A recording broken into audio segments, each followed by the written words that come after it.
मोक्ष मार्गस्य नेतारम् नेतारं कर्म भूव्रताम् ज्ञातारं विश्वतत्त्वानां वन्दे तद्गुणलब्धे। तत्वार सूत्र ग्रंथ और उसमें 5 पापों की चर्चा, ये अपना विषय चल रहा है। बराबर। हिंसा पे काफी विस्तृत चर्चा हमने कर ली और स्वाभाविक है कि जैन धर्म आज जगत में अहिंसा का ब्रांड एम्बेसडर है। कहीं पर भी अगर किसी को अहिंसा की मिसाल देनी होती है तो सब जगह परमात्मा भगवान महावीर और उनके अनुयायियों की ही चर्चा होती है। ये निर्विवाद सत्य है। और शायद ये एक सर्वे भी हुआ था और आपके पास में भी ये बात आई होगी कि बहुत पहले कि जब दुनिया की सबसे ज्यादा अहिंसक कम्युनिटी के बारे में विचार किया गया था और उन्होंने सब लिस्ट बना के दी थी, तब निसंदेह रूप से अनडाउटली सबने जैन धर्म को ही सर्वाधिक अहिंसक और अहिंसात्मक विचारों के लिए उपयुक्त धर्म समझा था। ये सर्वे हुआ था और ये कोई जैन की रिपोर्ट नहीं थी, ये पूरी अमेरिकन कोई संस्था थी, उसने सर्वे किया था। आप अगर यूट्यूब पे देखेंगे तो आपको वीडियो मिल भी जाएगा। बराबर। ऐसी विस्तृत अहिंसा की, क्योंकि हम जैनी शुरुआत से हिंसात्मक नियमों में बंधे हुए होते हैं। बंधे हुए कहना ये थोड़ा एक बाधक जैसा शब्द लगता है। हमारे जीवन में और अहिंसा के नियम एकदम घुल मिल गए। कोई हमें बांधता नहीं है, लेकिन जैनत्व के संस्कार ही ऐसे होते हैं कि जहां अन्य धर्मों की अहिंसा शुरू होती है, खत्म होती है, वहां से जैन धर्म की अहिंसा शुरू होती है। पॉइंट समझ में आया कि नहीं आया? क्या बोला? ये बिल्कुल क्लियर बात है। जहां अन्य धर्मों की अहिंसा खत्म हो जाती, आप देखोगे तो ये बात क्लियर है। ईसाइयों और मुसलमान, ईसाइयों की अहिंसा कहाँ तक, मुसलमानों की अहिंसा मुस्लिमों तक खत्म हो जाती है। काफिर के लिए तो उनके लिए कोई जगह नहीं। ईसाइयों की अहिंसा की बात करें तो मनुष्य पे जाके खत्म हो जाती है, पशु पक्षी उनके लिए कोई वैल्यू नहीं रखते। हिंदुओं की बात करें तो गाय पे जाके उनकी अहिंसा खत्म हो जाती है, चींटी मकोड़े कीड़े मकोड़ों को तो गिनते ही नहीं। बराबर। बौद्धों की अहिंसा की बात करें तो बौद्ध काफी हद तक जैनों के साथ चले, लेकिन उन्होंने एक फंडामेंटली बात कर दी। कौन सी? कि स्वयं मरे हुए जीवों का अगर आप मांस देते हो तो दोष नहीं है, मारना नहीं, लेकिन मरे मराए जीवों का आप खुद भी दो तो चल जाए। इतनी सी बात ने सारे बुद्धिस्ट कंट्री को नॉन वेजिटेरियन बना दिया। और हर जगह जैसे अपने यहाँ मिला होता है जैन फूड अवेलेबल, आप श्रीलंका में, चाइना में, जापान में जाएंगे तो वहां पे होटल स्वयं मरे हुए जीवों का मांस अवेलेबल। और स्वयं मारते कैसे हैं? वो पशु गाय को लेंगे, बकरे को लेंगे, उनकी नाक बंद कर देंगे। अब नाक बंद कर देंगे तो सांस ले नहीं पाएगा, सांस नहीं ले पाएगा, बोले स्वयं मर गया, हमने कहा मार। ऐसा है, ऐसे हैं। और उनके बुद्धिस्ट मॉन्क भी इसका सेवन करते हैं। बुद्धिस्ट मॉन्क भी इसका सेवन करते हैं। बराबर ख्याल में आया कि नहीं? तो ये सब चीजें हैं। ये तो अन्य धर्मों की बात कही। जैन धर्म तो वास्तव में जगत में अहिंसा का ध्रुव तारा है। किसी को भी अपनी अहिंसा को सुधारना है, किसी को भी अगर अपनी अहिंसात्मक विचारों के बारे में थोड़ी बहुत चर्चा करनी है तो उसे जैन धर्म की ही शरण लेनी होगी। जैन धर्म के अतिरिक्त अन्य और कोई शरणभूत उसके लिए रहेगा। बराबर ख्याल में आया कि नहीं है? ये अपन ने थोड़ी चर्चा अहिंसा के बारे में की थी। द्रव्य अहिंसा, भाव अहिंसा, इतनी गहराई और सूक्ष्मता के साथ में अहिंसा है कि सारे धर्म, पुरुषार्थसिद्धि उपाय में भी ये बात को कहा है कि हमारे यहाँ तो एक ही व्रत है। कौन सा व्रत? अहिंसा। अहिंसा व्रत ही हमारे यहाँ एक व्रत है। बाकी सारे व्रत तो उस अहिंसा व्रत की रक्षा के लिए। बात आई समझ में? यानी इस हद तक अपने यहाँ पर अहिंसा का विचार किया है, जिस पर काफी हमने विस्तार से चर्चा की। अभी भी अगर किसी को कोई डाउट हो तो पूछ सकता है। बराबर। हम्म। मुझे अच्छा लगता है, बहुत सारे प्रश्न भी आए थे, उनका यथायोग्य समाधान भी किया, अच्छा भी है। अब अपन भाव हिंसा के बारे में समझते हैं। भाव हिंसा क्या है? देखो, सरल भाषा में भाव हिंसा को अगर डिफाइन करेंगे तो आपकी नजर में भाव हिंसा क्या है, बताओ? है, किसे कहेंगे हम भाव हिंसा? भावों के माध्यम से जो राग द्वेष आदि परिणाम हमारे होते हैं, वो भाव हिंसा कहते हैं। क्लियर? फिर से, क्या है भाव हिंसा? भावों के माध्यम से जो भी, या हमारे भावों में जो भी राग द्वेष के परिणाम हो रहे हैं, वो सब भाव हिंसा है। ठीक है? और ऐसी भाव हिंसा दो प्रकार से अपने यहाँ पर बताई गई है। कौन कौन सी? स्वा की भाव हिंसा और पर की भाव हिंसा। देखो क्या कहते हैं। स्व, अपनी आत्मा को कषाय आदि से दुखी होना या करना, दोनों बातें चल सकती हैं। स्व की भाव हिंसा क्या है? अपनी आत्मा को कषाय आदि से दुखी होना। देखो एक बड़ी गजब बात है, सारा जगत अगर करुणा की बात करता है तो करुणा में किसकी बात करते हैं? कि पर की रक्षा करो, पर की रक्षा करो, पर की रक्षा करो। मगर जैन धर्म अगर करुणा की बात करता है तो कहता है पर के साथ साथ स्वयं की भी रक्षा करो। तुम देखो कि तुम दुखी क्यों हो, तुम समझो कि क्यों दुखी हो। क्योंकि जगत में अगर तुम्हें सुखी कर सकता है तो केवल तुम ही कर सकते, तुम्हारे अलावा और कोई तुम्हें सुखी कर ही नहीं सकता। बराबर? इसीलिए सबसे पहले तुम सुखी होना सीख जाओ, तुम अहिंसक हो जाओ, तो खुद ब खुद सारी दुनिया अहिंसक हो जाए। ये गजब बात। और दुनिया हो के ना हो, वो तो हमारा साइड गोल। मेन गोल तो क्या है कि हम स्वयं अहिंसक हो गए। और ये पॉसिबल, ये पॉसिबल, स्वयं अहिंसक होना पॉसिबल है। जगत को अहिंसक बना देना ये तो अरंतों के लिए भी पॉसिबल नहीं। तो आचार्यों ने इस बात पर जोर दिया कि अपने आप को दुखी नहीं करना है। तो उन्होंने यही बात कही कि इसीलिए नहीं करना है क्योंकि तुम ऐसा कर सकते हो, तुम्हारे साथ ऐसा हो सकता है।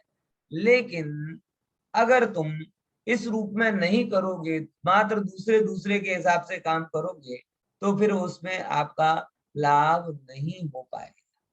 बात समझ में आई कि नहीं आई? इसीलिए स्व की अहिंसा, स्व की अहिंसा, साथ ही साथ क्या बोली? स्व की अहिंसा के साथ में एक और आगे क्या लाइन बोली यहाँ पे, देखो जरा। हाँ, देखो, पर की अहिंसा। अब अपने आप को तो आपने जिसे कहें कि सुखी कर लिया इन केस, लेकिन आप ऐसे बातें बोल रहे हो जिससे जगत दुखी हो रहा है, तो बोले वो भी काम ठीक नहीं, वो भी ठीक नहीं। इसीलिए शब्द से, वचन से, मन से, काय से, किसी भी रूप में आपको इस प्रकार का प्रयास करना चाहिए कि आप किसी को भी दुखी ना करें। ठीक है? बराबर? ये लाइन ख्याल में आई? नेटवर्क सबका चल रहा है ना? क्योंकि मैं भी स्विच हुआ हूँ ब्रॉडबैंड नेटवर्क से, इसमें स्विच हुआ हूँ, तो बीच में कटा तो नहीं ना एकदम? मुझे एकदम स्विच होने में थोड़ा ऐसा लगा कि पता नहीं ये बीच में चला ना जाए। फिर भी मैंने कहा कि चलो इसके टावर कम दिख रहे हैं तो इस पे जाके अपन कर लें। ये एक प्रकार का प्रयोग था, चलती गाड़ी में से कुत्ता मारने का। सफल हुआ, इसके लिए आप सब लोग अभिनंदन के पात्र हैं। समझ में आया कि नहीं आया? चलिए ठीक है। हाँ, अच्छा, उपयोग की भी एक ऐसी धारावाहिक बना है, आप लोगों ने शायद फील किया हो ना किया हो। पिछले 30 सेकंड 40 सेकंड में मैं क्या बोल रहा था मुझे पता नहीं। समझ आ रहा कि नहीं आ रहा है? आप लोग नहीं पकड़ पाते होगे, आपको लग रहा है सब प्रवाह में चल रहा है, बराबर। लेकिन मैं यहाँ से वहां जा रहा हूँ तो मेरा आधा ध्यान यहाँ पे रहता था, आधा ध्यान वहां। अब मैं उन लोगों को शत शत प्रणाम करना चाहता हूँ कि जो मोबाइल और टीवी और न्यूज़पेपर और अड़ोसी पड़ोसी की साथ में बातें करते करते प्रवचन सुनते हैं, धन्य है उनका क्षोभ सम। हम तो 30 सेकंड मैच नहीं कर पाए। समझ आया? 30 सेकंड मैंने क्या बोला, ये पिछले जब मैं यहाँ से वहां स्विच हो रहा था, रुका भले ही नहीं मैं, लेकिन मैं क्या बोल रहा था मुझे पता ही नहीं चल रहा।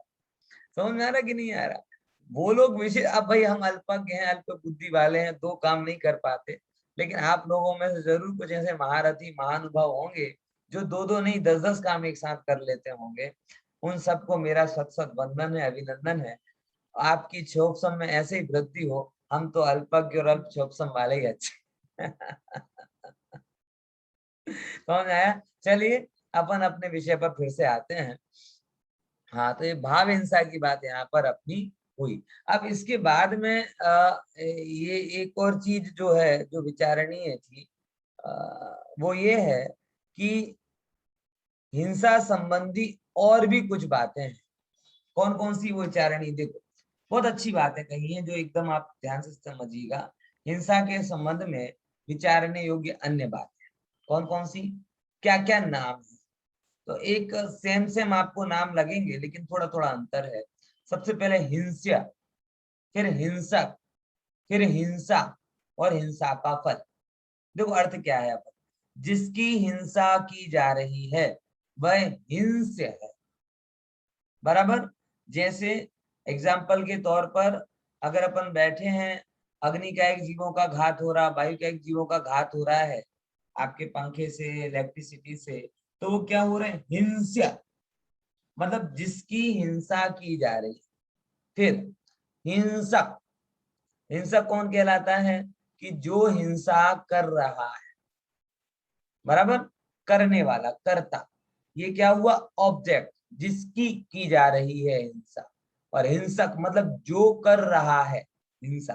फिर जो प्रोसेस है, जो वर्ब है, वो कहलाती है हिंसा, मतलब मारने रूप क्रिया।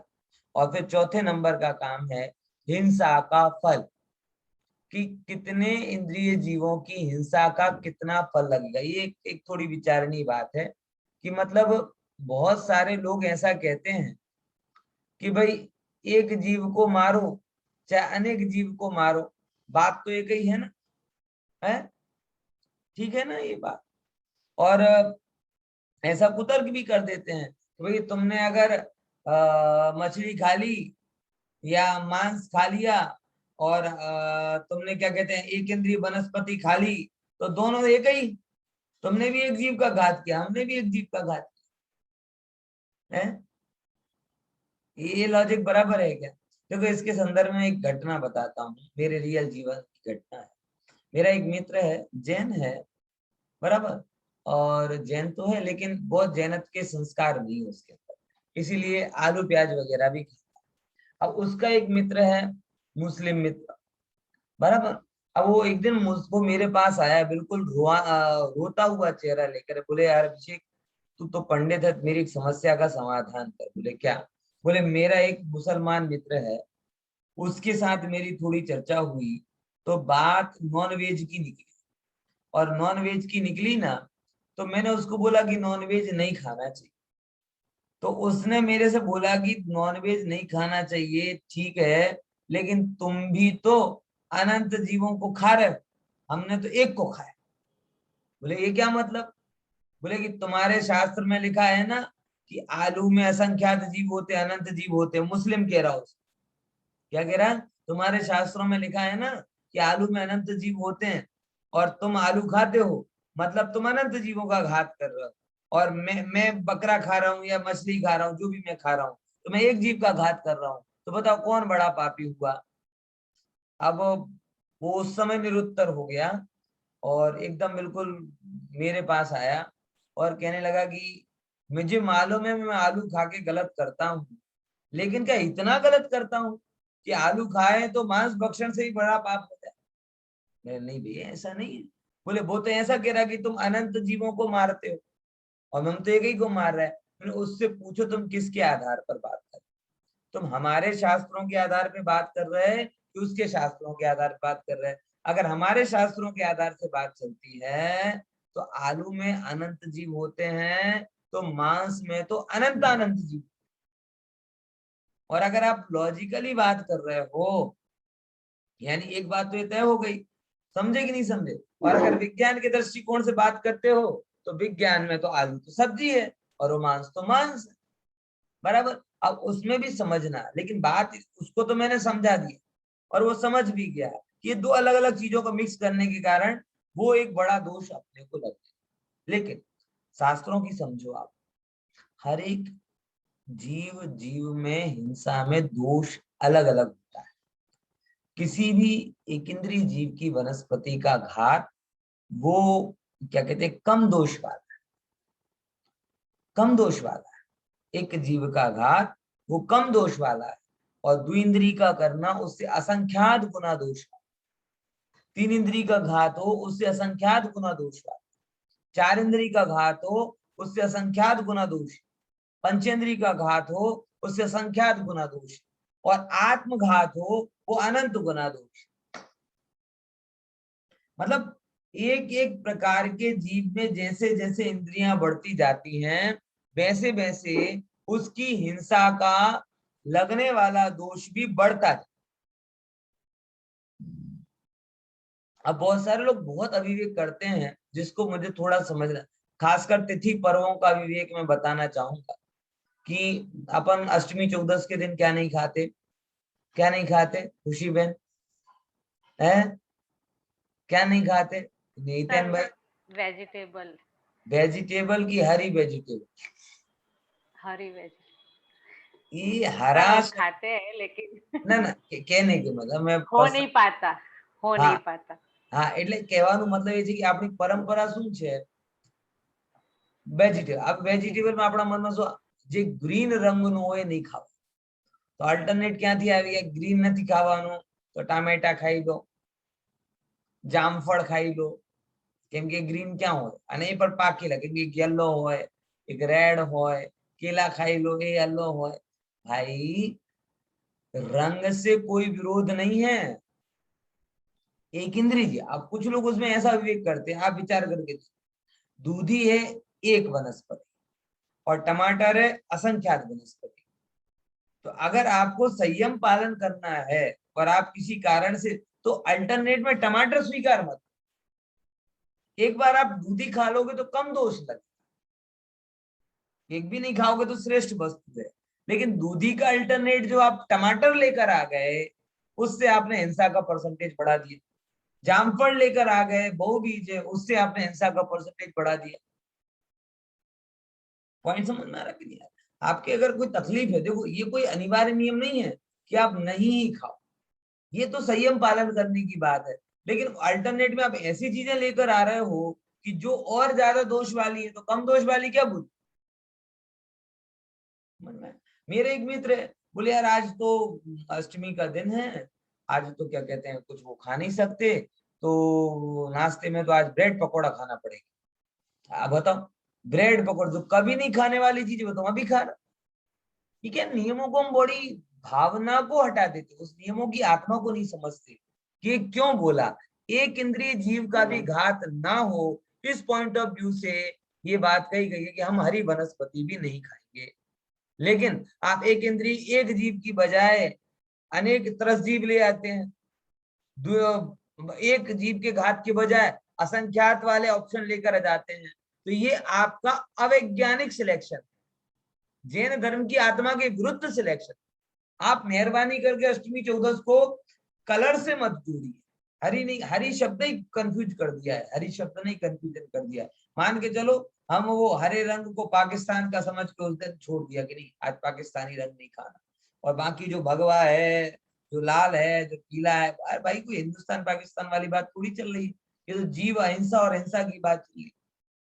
इसलिए कभी भी जैनी, मैं कई बार ये कह चुका हूँ, लेकिन रूढ़ियां कभी कभी इतनी मजबूत हो जाती हैं कि सत्य पीछे छूट जाता है। पालड़ी मंडल में भी कई बार कह चुका हूँ, लेकिन तो भी लोग नहीं मानते, वो टमाटर ही खाएंगे। बोले तो ટમેટાનું રીઝન શું છે? टमाटा એમાં બીકોઝ એમાં બહુ બધા ઓલા ચીજ છે બિયાળ હોય એટલે જો ઈ એક તમને થઈ કહું શકે છે. ના એક બે ત્રણ ટાઈપની વનસ્પતિ હોય એક તો એક વનસ્પતિ એક જીવ હોય એકમાં અસંખ્યાત જીવ હોય એકમાં અનંતા જીવ હોય એકમાં સંખ્યાત જીવ તો એક જીવની પરમિશન છે પછી એક વનસ્પતિમાં કાઉન્ટેબલ શરીરો તો પણ આમ જોવા જઈએ તો આપણે લઈએ જ ગ્રહીને કરીએ પણ જેમાં અસંખ્યાત હોય અને અનંત હોય એનું સેવન આપણે કરતા કાંદા બટાકા જે અનંત કાયમાં આવે બરાબર અને અમુક જે વસ્તુઓ છે ને જેમ કે ટામેટા ને આ બધું એ અસંખ્યાત બહુ બિયા હોય ને એમાં એ અસંખ્યાત એટલા માટે એનો ત્યાગ કરવો पर कहूँ ना रूढ़ी इतनी ज्यादा बलवान हो जाती है लोगों के दिमाग में कि शास्त्र का बल छूट जाता लॉजिक ही खत्म हो जाता है उस चीज का समझ में आया कि नहीं आया इसीलिए गंभीरता के साथ आप स्वास्थ्य का अगर आपको बहुत ज्यादा प्रॉब्लम होती हो तो आप कोई एक वनस्पति का सिलेक्शन रख लीजिए जो एक आपको रख पेट की तकलीफ के कारण आप खा रहे हो बेस्ट दूधी खाओ कोई बात नहीं अगर आपको कुछ भी पाचन वाचन नहीं होता है कठोर खाने से तो एक ऑप्शन एक फल कोई ऐसा रखो मर्यादित अनर्गल ऑप्शन सिलेक्ट मत बात समझ में आएगी इतनी सी बात में क्योंकि जीव के घात का भी फल अलग अलग होता है एक जीव के घात का फल और असंख्यात जीव के घात का फल एक साथ थोड़ी हो सकता है एक इंद्रिय जीव के घात का फल और द्विइंद्रियादि जीव के घात का फल एक साथ थोड़ी हो सकता है सबका फल अलग और इवन देन गजब बात यह है कि एक इंद्रिय के शरीर को मांस संज्ञा नहीं दी जाती बराबर अगर आपके भोजन में एक बहुत सारे लोग ऐसा भी खोटा तर्क करते हैं खासकर जो जाकिर नायक यूनिवर्सिटी से पढ़ के आते हैं ना जाकिर नायक यूनिवर्सिटी समझ गए ना वो मुसलमानों का एक बहुत बड़ा लीडर है जाकिर नायक उल्टे पुल्टे को तर्क बताता है उसकी यूनिवर्सिटी से जो पढ़ के आते हैं वो लोग ऐसे तर्क बहुत करते हैं कैसे कि भाई जैनों के हिसाब से तो कुछ खाने नहीं चाहिए क्योंकि घास में भी जीव है गेहूं में भी जीव है और इसमें भी जीव है तो या तो बकरा खा लो या गेहूं भी मत खाओ आप समझ रहे हैं ना क्या कहना चाह रहा हूं लेकिन वो ऐसे तर्क करते हैं और नॉन वेजिटेरियन लोगों को ऐसे तर्क करने में बड़ा मजा आता है क्योंकि उन्हें तो वेजिटेरियन होने में कोई रस नहीं है लेकिन उनको रस इसमें है कि तुम्हें तुम्हारे ऊपर डाउट हो जाए उनका इंटरेस्ट इसमें होता है तुम स्वयं के प्रति शंकालु हो जाओ वो ये चाहे तो आपको बहुत क्लियर कर दूं कि वो ऐसा तर्क देते हैं कि या तो तुम मछली खाओ या गेहूं खाओ दोनों बराबर है और अगर मछली नहीं खा रहे तो गेहूं भी मत खाओ क्योंकि वो भी जीव है ये भी जीव नहीं ऐसा नहीं एक इंद्रिय जीव के शरीर को मांस नहीं कहा जाता क्या बोला एक इंद्रिय जीव के शरीर को यानी गेहूं है सूख गया बराबर चना है सूख गया अब वो शरीर मांस नहीं वो वनस्पति बेसिक डिफरेंस और द्विइंद्रिय से लेकर जो भी चीजें हैं द्विइंद्रिय से लेकर वो सारे शरीर क्या कहे जाते हैं मांस की संज्ञा इसीलिए अगर आपके आहार में अगर कभी कीड़ी बजाती है मक्खी गिर जाती है तो उस आहार को छोड़ देना चाहिए क्यों क्योंकि उसमें अब मांस संज्ञा और बाहर के जो भी हम प्रोसेस जो फूड लेते हैं बेकरी आइटम्स वगैरह लेते हैं उनमें हम अगर माइक्रोस्कोप से देखें तो चलते फिरते हुए जीव दिखाई देते हैं और चलते फिरते हुए जीव दिखाई देते हैं इसका मतलब कि वो त्रस्त जीव और उनका शरीर मांस तो परोक्ष रूप से अपने को किसका दोष लगता है उसमें मांस भक्षण का दोष लगता है क्योंकि शास्त्र ये कहते हैं द्विइंद्रिय के शरीर से लेकर पंचेंद्रिय के शरीर तक की मांस संज्ञा है एक इंद्रिय के शरीर की वनस्पति संज्ञा है तो एक इंद्रिय आपके लिए क्षम्य है बराबर लेकिन द्विइंद्रिय आदि जिनमें घात होता हो उसका सेवन नहीं करना चाहिए पॉइंट समझ में आया कि नहीं है हाँ देखो क्लियर तो वो हाँ बोलो नितिन भाई क्या प्रश्न है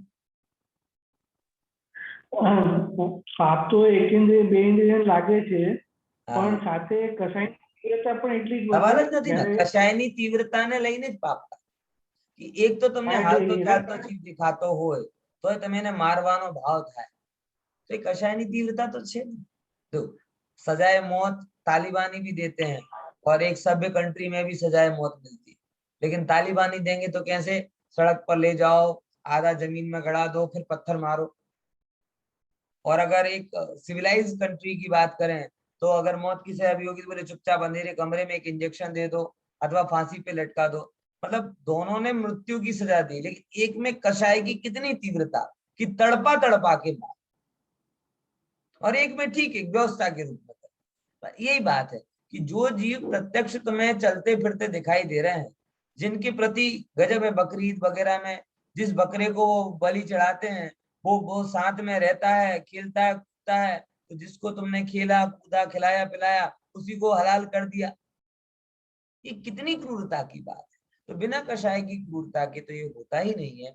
जितनी जितनी इंद्रियां अधिक होती जाती हैं उतने उतने उसके प्राण पीड़न का परसेंटेज बढ़ता जाता है, और उसके हिसाब से ही आपके अंदर की क्रूरता बढ़ती जाती है, और उसी के हिसाब से आपका कर्म बंध भी बढ़ता जाता है। तो उसके प्राण ज्यादा पीड़ित हो रहे हैं, आपकी कषाय ज्यादा, क्रूरता ज्यादा हो रही है, और उसके हिसाब से आपका कर्म बंधन भी अधिक हो रहा है। ये हिंस्य मतलब हिंसा के परसेंटेज में होने वाले फर्क को यहाँ पर बताया गया है। इसीलिए हमेशा समझना चाहिए कि कौन सी चीज में कितनी हिंसा होती रहती है। हिंसा तो हमारे जीवन में हो ही रही है, लेकिन कम से कम हो इसका विचार करना चाहिए। अब देखो 4 प्रकार की हिंसा जिसकी अपन ने थोड़े दिन पहले चर्चा की थी, उसको थोड़ा विचार करें। संकल्पी हिंसा। संकल्पी हिंसा क्या होती है? जानबूझकर मारने का भाव, इंटेंशनली जो प्लानिंग से आप मारते हो, शिकार आदि करने जाते हो, वो सब संकल्पी हिंसा है। बराबर ख्याल में आ रहा कि नहीं आ रहा? जैसे आजकल एक बहुत बड़ा एक खतरनाक औजार घरों में यूज होने लगा है, वो इलेक्ट्रिक रैकेट जैसा होता है ना मच्छरों को मारने के लिए। मतलब घर घर स्लॉटर हाउस बना लिया, घर घर स्लॉटर हाउस। कैसे कोई इतने जीवों का घात कर सकता? लेकिन वहां पे वो चीज हो रही है संकल्प पूर्वक कि आज को मारना ही है, मच्छर कट ऐसे मार दिया है भी नहीं तो भी मार दिया। बराबर ये सब क्या है? संकल्पी हिंसा है। ज्ञानी जी कभी भी संकल्प पूर्वक जीवों का घात नहीं करता। उससे उसके द्वारा जीवों का घात होता है, एग्री, क्योंकि गृहस्थ अवस्था में जीव घात के बिना तो काम होते ही नहीं। आपका जीवन एक्चुअल में दूसरे जीवन पे ही चल रहा है, इसमें कहने में कोई क्या कहते हैं मुझे गुरेज नहीं। ये जीवन की बनावट ही ऐसी, हम क्या करें? अगर आप अनंत दशा में नहीं है, अगर आप अनंत दशा में नहीं है तो निश्चित रूप से इस जीवन को चलाने के लिए किसी दूसरे जीवन का घात हो ही रहा है। ये नियम है, इसका कोई ऑप्शन ही नहीं।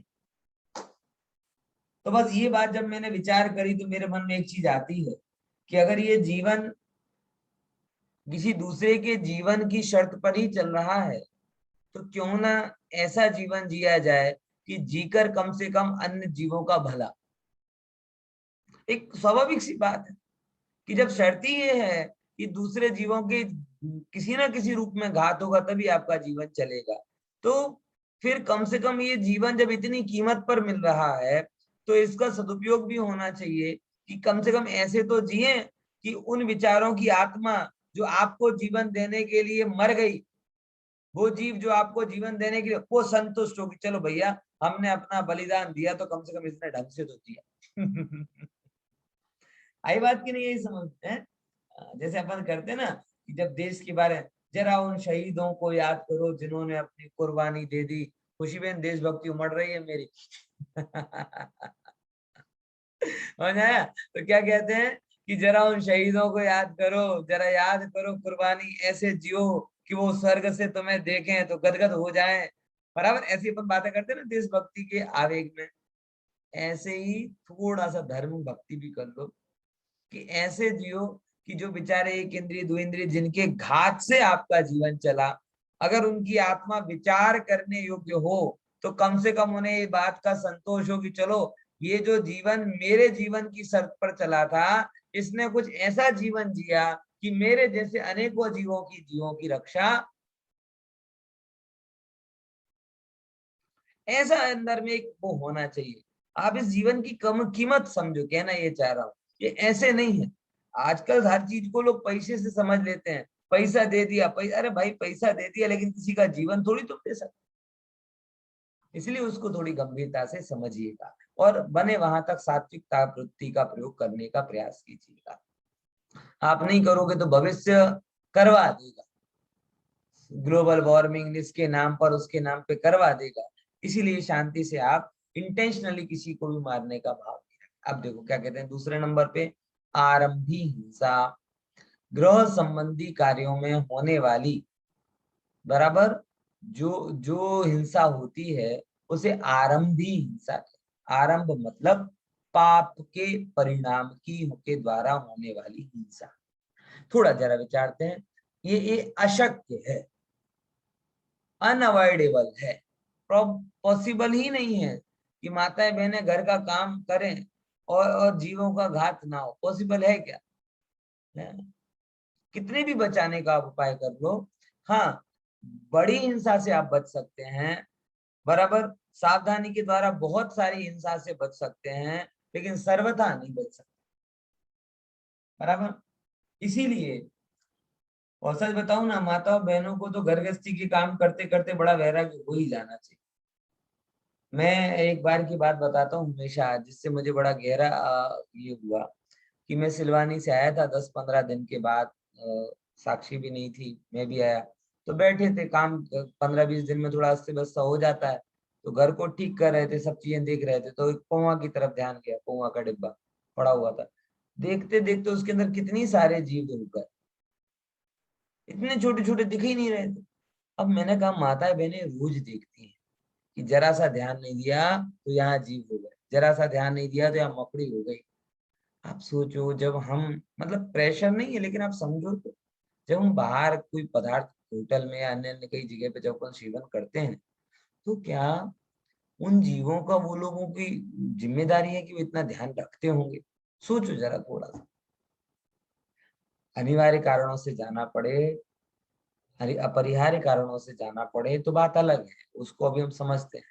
लेकिन मात्र मौज शौक के लिए बहुत दिवस थी बाहर खा दूं थी, चलो आज बाहर जम्बा जाइए, है तो ये बात हुई। बहुत दिन से तो शूट नहीं किया, चला शूट कर देते, मन कर रहा है विचार करके देखो। इसीलिए थोड़ा आरंभ, घर गृहस्थी के कार्यों में आरंभ होता है और आरंभ में हिंसा होती ही होती है। इसीलिए वो अशक्य है। अशक्य मतलब इसका ये मतलब नहीं है कि हो रही है तो होने दो। श्रावक कभी प्रमादी नहीं होता, उसे अधिकतम हिंसा का टालने का उपाय करना चाहिए। तीसरे नंबर की सेम, औद्योगिक हिंसा।